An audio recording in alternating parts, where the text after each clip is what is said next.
Hujan deras yang mengguyur sejak siang hari membuat Sungai Gu meluap dan menghantam kawasan wisata Guci, Kabupaten Tegal, Sabtu, 20 Desember 2025, sore. Kawasan yang biasanya dipenuhi canda tawa wisatawan mendadak berubah mencekam ketika arus deras menyapu kolam pemandian air panas Pancuran 13 hingga hilang terseret banjir.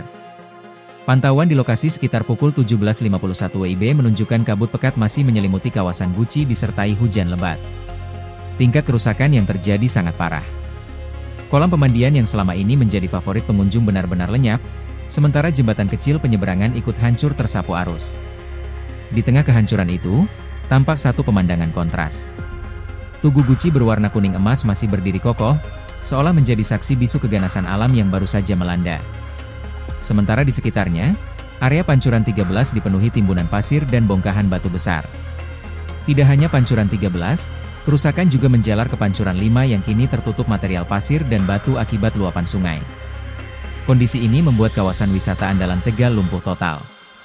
Aparat kepolisian Polres Tegal segera bergerak cepat mengamankan lokasi. Garis polisi dipasang, disertai imbauan keras agar warga tidak mendekat ke bibir sungai, terutama di area jembatan yang kondisinya rawan.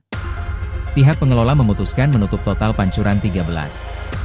Pintu masuk digembok rapat, dan seluruh aktivitas wisata dihentikan sementara hingga situasi dinyatakan aman.